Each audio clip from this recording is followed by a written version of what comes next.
बार की बात है, एक भेड़िया और एक सिंह शिकार की तलाश में साथ साथ घूम रहे थे।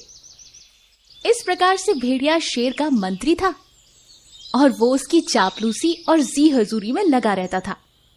वाह मालिक, आप तो बहुत बहादुर हैं।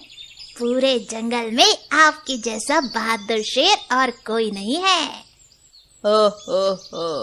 सही कहा तुमने भेड़िया, बिल्कुल सही कहा।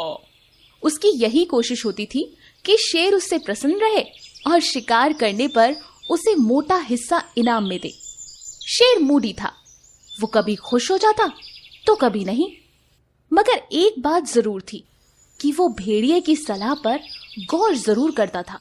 एक दिन घूमते घूमते अचानक भेड़िए को भेड़ों के मिमियाने की आवाज सुनाई पड़ी। महाराज, आपने भेड़ों के मिमियाने की आवाज सुनी? भेड़िए ने शेर से पूछा, फिर बोल उठा, आप यहीं ठहरिए, मैं जाकर देख के आता हूँ। यदि हो सका तो एक मोटा ताजा भेड़ मारकर आपके भोजन का प्रबंध करता हूँ। ठीक है, मैं यहीं हूँ, तुम जाके देखो, मगर अधिक समय मत लगाना, मैं भूखा हूँ। भेड़िया भेड़ की तलाश में निकल पड़ा। कुछ 100 गज आगे जाने के बाद वो भेड़ बाड़े के पास पहुंच गया, मगर ये देखकर भेड़िए का मुंह लटक गया कि भेड़ बाड़े में सभी दरवाजे मजबूती से बंद थे तथा बड़े बड़े खूंखार कुत्ते भी भेड़ बाड़े की निगरानी कर रहे थे। भेड़िया समझ गया कि वहां उसकी दाल नहीं गलने वाली थी। अब वो क्या करे? उसने तो शेर से वादा कर दिया था कि वो उसके लिए मोटा ताजा भोजन लेकर आएगा। उसने सोचा कि जान जोखिम में डालने से बेहतर है कि लौटकर शेर से कुछ बहाना बना दिया जाए। हाँ, यही ठीक रहेगा, नहीं तो ये खूंखार कुत्ते तो मेरा कचुम्बर ही निकाल देंगे। ये सोचकर भेड़िया लौट आया और वापस आकर शेर से बोला, महाराज, उन भेड़ों का शिकार करना बेकार है। वो बहुत दुबली पतली मरी टुची सी हैं। मुझे तो बीमार भी लग रही थी। अगर आपने उनका मांस खाया तो कहीं आप भी ना बीमार हो जाए, इसलिए मैं उन्हें छोड़ आया। उनके शरीर पर जरा भी मांस नहीं था। उन्हें तो उनके हाल पे ही छोड़ देना चाहिए। जब उनके शरीर पर चर्बी चढ़ जाएगी तब हम उन्हें खाएंगे। वैसे भी मोटी ताजी भेड़ों को खाकर ही हमारी भूख मिट सकती है। शेर भेड़िए की बातों में आ गया और बेचारा मुंह लटकाए हुए वहां से जाने लगा। तो देखा आपने, डरपोक व्यक्ति खतरे से बचने के लिए कोई ना कोई बहाना ढूंढ ही लेता है। ऐसी अमेजिंग कहानियों के लिए हमारे चैनल को सब्सक्राइब और हाँ, लाइक करना ना भूलिए। असम के घने जंगल में हर प्रजाति के पशु पक्षी रहा करते थे। इसी जंगल में एक ऊंट भी रहा करता था। इस ऊंट का रंग बिल्कुल दूध की तरह सफेद था। अपनी सफेद रंगत के कारण ऊंट दूसरे ऊंटों से अपने आप को ज्यादा बेहतर समझता था। वो अपनी सफेद रंगत पर काफी घमंड किया करता था। किसी भी जानवर से सीधे मुंह बात नहीं करता था। जब कोई दूसरा ऊंट उससे बात करने लगता तो वो कहता, मैं तुम लोगों को कितनी बार बोल चुका हूँ कि मेरा और तुम्हारा कोई मेल नहीं है। मैं सफेद रंगत वाला सुंदर ऊंट हूँ और तुम गोबर जैसे रंग वाले सड़ियल ऊंट हो। जाओ, मेरे पास खड़े मत रहो। अरे भैया, सफेद रंग होने से तुम्हारी प्रजाति थोड़ी ना बदल गई है। हो तो फिर भी तुम ऊंट ही ना। चलो आओ मेरे साथ, नदी किनारे बेल पर लगे खीरे खाने चलते हैं। लगता है तू ऐसे यहाँ से नहीं जाएगा। ये ले। और फिर सफेद ऊंट दूसरे ऊंट को एक जोर की लात मारकर वहाँ से भगा देता है। सफेद ऊंट रात के समय अपनी बिरादरी के ऊंटों के साथ उनके झुंड में भी नहीं रहता था। वो ऊंटों के झुंड से हटकर बैठता था और वहीं पर सो जाता था। इसी जंगल में एक हिरन भी रहता था। हिरन के शरीर से हर समय विचित्र सी मनमोहक गंध फूटती, इसलिए जंगलवासी इस हिरन को कस्तूरी हिरन कहा करते थे। ये कस्तूरी हिरन बहुत तेज धावक था। दौड़ने में चीते को भी मात दे दिया करता था। दिन की बात है, दोपहर के समय ऊंट एक पेड़ की छांव में सुस्ताने के लिए बैठता है और जुगाली करने लगता है। जुगाली करने से ऊंट के मुंह में बहुत सारे झाग बन जाते हैं, जो कि उसके मुंह से बाहर आने लगते हैं। तभी वहाँ एक चूहा आ जाता है। वह ऊंट का मुंह झाग से सना देखकर उस पर हंसने लगता है। चूहे को अपने ऊपर हंसता हुआ देखकर सफेद ऊंट गुस्से से तिलमिलाकर कहता है, अरे ओ बदबूदार गंदे चूहे, तू मुझे देखकर हंस क्यों रहा है? भाग जा यहाँ से, नहीं तो मैं तेरे दांत तोड़ दूंगा। ऊंट भैया, तुम दोपहर के समय कॉलगेट क्यों कर रहे हो? तुम्हारा सारा मुंह झाग से सना हुआ है, बस यही देखकर मेरी हंसी छूट रही है। तुम्हारी बात मुझे सुनाई नहीं दी। ए चूहे, जरा मेरे कान के पास आकर बोल, क्या बोल रहा है? ऊंट अपना मुंह जमीन पर टिका देता है। जैसे ही चूहा ऊंट के मुंह के पास आता है, ऊंट लपक कर अपने मुंह से चूहे को दबोच लेता है और चूहे को उछालकर दूर फेंक देता है। जोर से हंसकर कहता है, पहले तू मुझ पर हंस रहा था, अब मैं तुझ पर हंस रहा हूँ। तेरा मेरा हिसाब बराबर हो गया। चूहे को ऊंट की इस हरकत पर बहुत गुस्सा आया।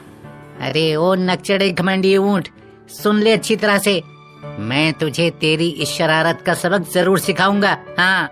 चूहा वहाँ से चल पड़ा और कस्तूरी हिरन के पास पहुँचा और कहने लगा, भैया कस्तूरी हिरन, देखो ना, वो सफेद ऊंट है ना, बड़ा ही नकचड़ा है, किसी से भी सीधे मुंह बात तक नहीं करता, सबसे बदतमीजी करता है। क्या तुम किसी तरह उसका घमंड तोड़ सकते हो? चूहे भैया, क्या हुआ? क्या तुम्हारे साथ भी सफेद ऊंट ने कोई बदतमीजी की है?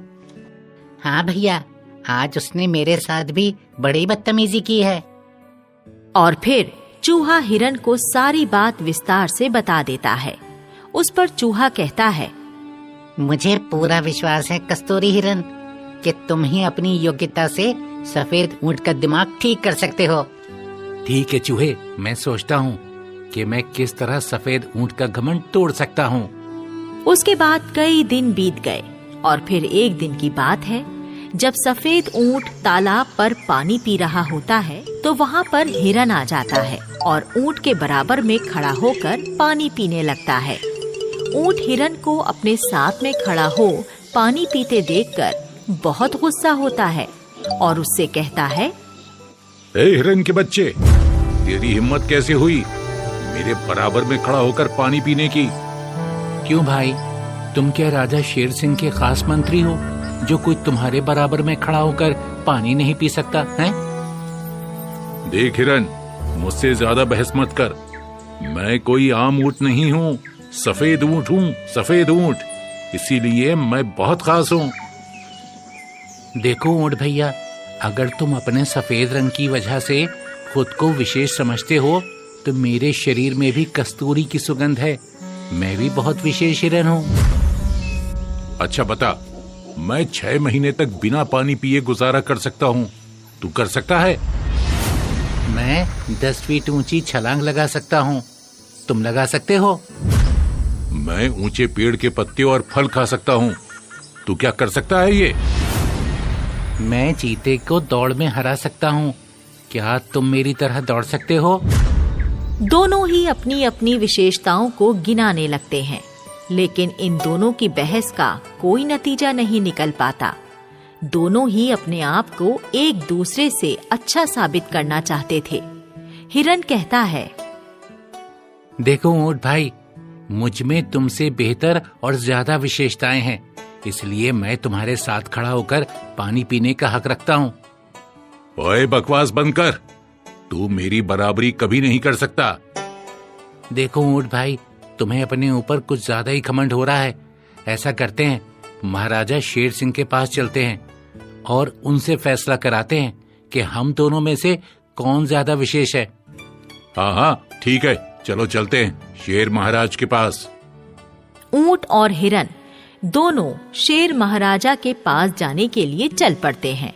कुछ ही देर बाद शेर की गुफा के बाहर पहुंच जाते हैं। शेर सिंह उन दोनों को देखकर कहता है, क्या बात है, तुम दोनों यहाँ मेरे पास किस लिए आए हो? महाराज, हम दोनों को आपसे अपना एक फैसला करवाना है। कैसा फैसला कराना चाहते हो तुम? दोनों अपनी अपनी विशेषताएं शेर सिंह को बताकर अपने आप को एक दूसरे से अधिक विशेष होने का दावा करते हैं। तो शेर कहता है, देखो, इस तरह से तुम दोनों का फैसला होने वाला नहीं है। मैं तुम दोनों के बीच एक मुकाबला करवाऊंगा। जो उस मुकाबले में जीतेगा वही इस जंगल का विशेष जानवर कहलाएगा। बताइए महाराज, हमें क्या करना होगा? तुम दोनों को पहाड़ी वाली झील के उस पार जाकर चंदन के पेड़ की कुछ पत्तियां तोड़कर मेरे पास लानी है। दोनों में से जो भी सबसे पहले मेरे पास लौटेगा वो ही विजेता कहलाएगा। हिरन और ऊंट दोनों झील की ओर चल पड़ते हैं। दोनों ही दौड़ते हुए झील पर पहुंचते हैं। हिरन ऊंट से तेज दौड़ने के कारण झील पर पहले पहुंच जाता है और जैसे ही वो झील को पार करने के लिए पानी में उतरता है, तभी वहाँ पर एक बहुत बड़ा मगरमच्छ आकर हिरन पर झपटता है। लेकिन फुर्तीला हिरन तुरंत छलांग भरकर पानी से किनारे पर कूद जाता है। तभी ऊंट भी वहाँ आ जाता है। किनारे पर खड़े हिरन से कहता है, क्यों भाई हिरन, क्या हुआ? तूने झील पार क्यों नहीं की? अरे ऊंट भैया, झील के अंदर ना बहुत विशाल मगरमच्छ है। अगर हम झील में उतरेंगे तो वो हमें पानी में खींच कर ले जाएगा और खा जाएगा।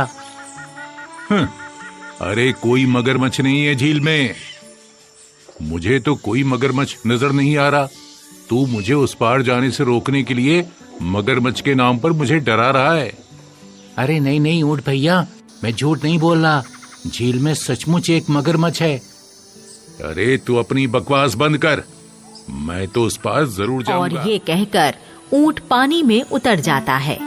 तभी वहाँ मगरमच्छ आ जाता है और ऊंट का पांव पकड़कर उसको गिराने की कोशिश करने लगता है। ऊंट मदद के लिए पुकारने लगता है, अरे बचाओ, अरे बचाओ, कोई मुझे इस मगरमच्छ से बचाओ। ऊंट को अपनी गलती का एहसास हो जाता है और वो सुधर जाता है। उस दिन के बाद से ऊंट ने फिर कभी किसी जानवर को अपने से तुच्छ नहीं समझा। अब सफेद ऊंट हर जानवर के साथ अच्छा सलूक करता और सबके साथ प्रेम पूर्वक मिलजुल कर रहता।